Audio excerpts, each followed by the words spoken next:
Rheumatoid arthritis సమస్య మొదలైనప్పుడు శరీరంలోని జాయింట్లలో వాపు కనిపిస్తుంది. దీనివల్ల జాయింట్లే కాదు, శరీరంలో చాలా భాగాలు ప్రభావితమవుతాయి.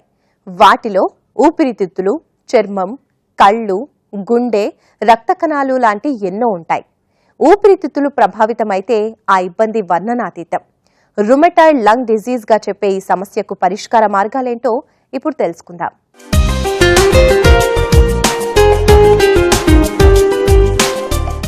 రుమటాయిడ్ లంగ్ డిసీజ్, దీన్నే రుమటాయిడ్ ఆర్థరైటిస్ మరియు రుమటాయిడ్ నాడ్యూల్స్ పేర్లతో పిలుస్తారు. ఈ సమస్య ఏర్పడడానికి దోహదపడే కారణాలు అనేకం ఉన్నాయి.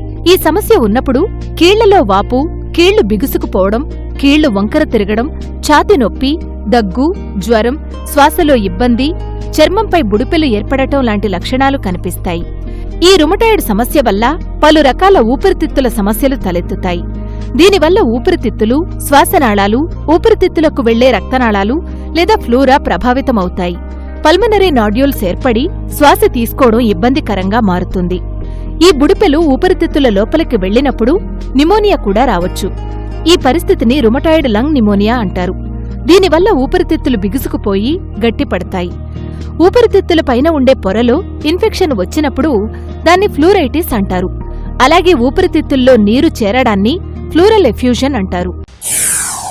రుమటాయిడ్ ఆర్థరైటిస్ అనేది కీళ్లకు సంబంధించిన దీర్ఘకాలికమైన వ్యాధి. ఈ దీర్ఘకాలికమైన వ్యాధిలో కీళ్లతో పాటే మిగతా శరీరంలో అవయవాలు కూడా చాలా వరకు ఎఫెక్ట్ అవుతాయి. 100 మంది రుమటాయిడ్ ఆర్థరైటిస్ వ్యాధిగ్రస్తుల్లో 5 సంవత్సరాల లోపల గాని 5 సంవత్సరాల తర్వాత గాని ఆల్మోస్ట్ 25% మందికి ఊపిరితిత్తుల్లో ఏదో ఒక రకమైన ఇబ్బందులు తలెత్తుతాయి.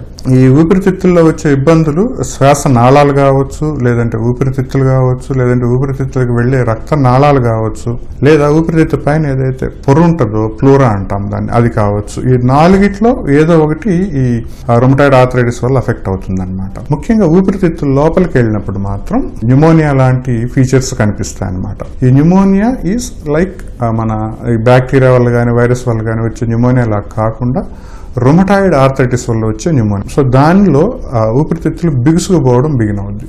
స్పాంజ్ లాగా ఉండే ఊపిరితిత్తులు నిదానంగా గట్టిపడిపోతాయి అన్నమాట. ఎలా కింద నుంచి పైకి గట్టిపడిపోతూ వస్తాయో దాన్ని మనం ఇంటర్స్టిషియల్ లంగ్ డిసీజ్ అంటాం. అలానే ఊపిరితిత్తుల పైన కవరింగ్ ఏదైతే ఉంటుందో దాంట్లో ఇన్ఫెక్షన్ వచ్చినప్పుడు ప్లూరైటిస్ అని అంటాం. లేదంటే ఇంకా ఎక్కువ పొరలో గాని ఇబ్బంది గాని వస్తే దాన్ని మనం ప్లూరల్ ఎఫ్యూజన్ అంటాం. సో ఈ కవరింగ్ ఎఫెక్ట్ అయినప్పుడు ఇటువంటి ప్రాబ్లమ్స్ వస్తాయి.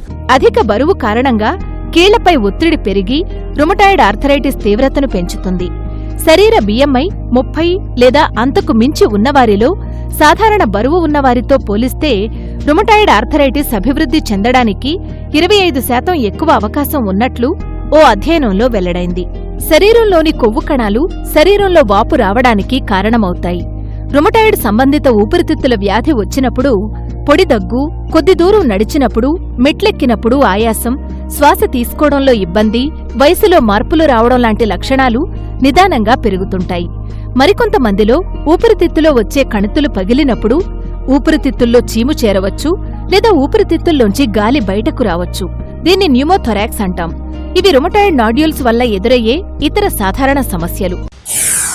రుమటాయిడ్ ఆర్థరైటిస్ తో పాటు పొడి దగ్గు ఉండే వాళ్ళకి ఎక్స్రే గాని తీస్తే ఈ రుమటాయిడ్ నాడ్యూల్స్ గానీ లేదంటే ఇంటర్స్టిషియల్ లంగ్ డిసీజ్ గానీ ఈజీగా మనం ఎక్స్రేలో ఐడెంటిఫై చేసుకోవచ్చు. ఆ డౌట్ ఉన్నప్పుడు అది న్యూమోనియానా లేదంటే రుమటాయిడ్ నాడ్యూల్సా లేదా ఇంటర్స్టిషియల్ లంగ్ డిసీజ్ అని డౌట్ ఉన్నప్పుడు హై రెజల్యూషన్ CT స్కాన్ చేసినప్పుడు చాలా ఈజీగా ఈ రుమటాయిడ్ నాడ్యూల్స్ ని, రుమటాయిడ్ ఇంటర్స్టిషియల్ లంగ్ డిసీజ్ ని, నార్మల్ గా వచ్చే న్యూమోనియాకి మనం ఈజీగా వీటిని డిమార్కేట్ చేసుకోగలం. ఒకసారి రుమటాయిడ్ ఆర్థరైటిస్ తో బాధపడే వ్యక్తిలో కానీ ఈ రకమైన ఊపిరితిత్తుల మార్పులు జరగడం బిగిన్ చేస్తే ఇవి పర్మనెంట్ డ్యామేజ్. ఇది ఒకసారి ఈ ప్రాబ్లం స్టార్ట్ అయ్యాక కాంప్లికేషన్స్ ఊపిరితిత్తుల్లో అవి క్యూర్ కావడం అనేది ఉండదు.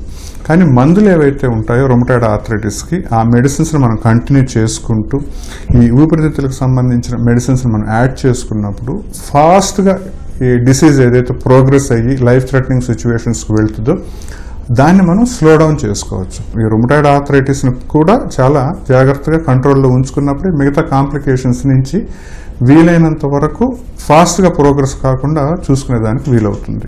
ఆహారపు అలవాట్లలో మరియు జీవనశైలిలో మార్పుల ద్వారా రుమటాయిడ్ ఆర్థరైటిస్ ఉన్నవారు ఈ వ్యాధి లక్షణాలను అదుపులో ఉంచుకోవడంతో పాటు శరీర భాగాలపై త్వరగా ప్రభావం చూపకుండా సమయాన్ని పొడిగించవచ్చు.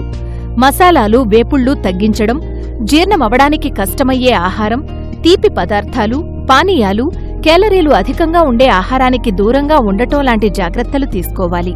స్థూలకాయులు శరీర బరువును తగ్గించుకునే ప్రయత్నంతో పాటు ఆరోగ్యకరమైన జీవన విధానం అలవర్చుకోవాలి. వైద్యుడు రోగిని పరిశీలించినప్పుడు క్రాకింగ్ శబ్దాలు, శ్వాస తీసుకోవడంలో హెచ్చుతగ్గులతో కూడిన శబ్దాలు వినిపించినప్పుడు రుమటాయిడ్ ఊపిరితిత్తుల వ్యాధిగా గుర్తించి ఛాతీ ఎక్స్రే, ఛాతీ CT scan, echocardiogram, lung biopsy, lung function test మరియు రక్త పరీక్షలు నిర్వహిస్తారు. వ్యాధి నిర్ధారణ చేసిన తరువాత చికిత్స ప్రారంభిస్తారు.